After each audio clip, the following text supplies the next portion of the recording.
is me, Zoe, ang batang from this today. Opo, ngayong araw nga ay magpapagupit ako.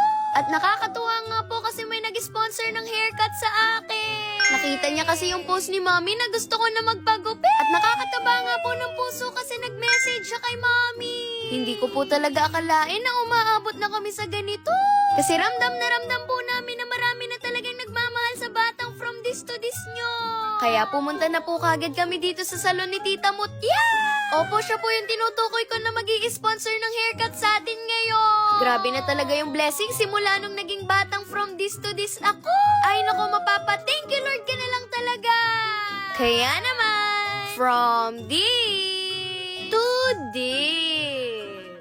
Ito nga pala po yung unang ginawa sa akin. Opo, sinampuhan muna ako bago ako gupitan. Grabe nga po yung experience ko dito kasi ramdam mo talaga na inaalagaan ka nila. Pati na rin yung mga kasama ko na naghihintay sa akin. Na para bang nanonood lang sila ng TV, no? At sa puntong yan, blinodry na nga ni ate yung buhok ko. At pagkatapos ay inumpisan niya na rin akong gupitan. Konti lang naman po yung pinabawas ko sa buhok ko kasi ayoko talaga ng short hair. Kasi baka pag nagpa-short hair ako ay bigla na lang akong hindi makilala ng mga kapatid ko, no? Naalala ko tuloy dati, lagi yung gupit ko ay parang Dora. Opo, maigsi siya tapos lagi talaga akong may bang. Sa mga followers ko dyan na babae rin, comment nga kayo kung na-experience nyo na rin yun. At dahil nga hindi naman nainip si Daddy at si Bunso ay ito, tapos na akong gupitan. At tuwang-tuwa nga ako dyan kasi gustong-gusto ko talaga yung haircut ko ngayon. Kayo po, ano sa tingin nyo? Bagay ba? At mas natuwa nga ako dyan kasi pati si Mami gugupitan na rin nila. Shoutout sa'yo, Ate Hestia. At ito na nga, ginugupitan na ang Mami ng batang from this to this. At aminin nyo, bagay talaga sa kanya yung haircut niya ngayon, no? At nakakatuwa nga kasi at least nagkaroon si Mami ng time para sa sarili niya. Opo, kasi kami lagi yung inaalala niya, no? Kaya thank you po and shoutout sa'yo, Ma'am Caro. Kaya thank you rin po sa kapatid kong si Zayn kasi siya yung naging tagabantay ni Bunso ngayon. At dahil nga tapos na tayong magganda-gandahan. Thank you po.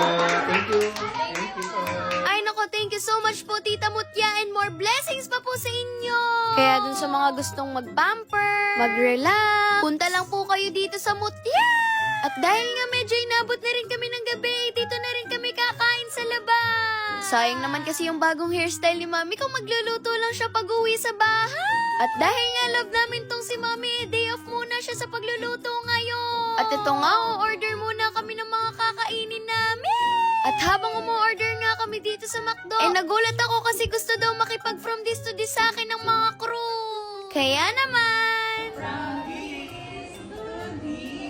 at dahil nga day off naman daw si Mami sa pagluluto, siya na lang yung kumuha ng mga in-order namin. Grabe, ibang-iba talaga yung mood namin ni Mami ngayon. Kaya naman sabayan niyo na muna po kaming maghapunan. At bigla rin namin dito nakita si Tita Carla. Shoutout po sa'yo. And shoutout rin po sa nagpa-video greet at nagpa-picture sa akin. Ay naku, mahal ko po kayong lahat. Ayun lang. Bye!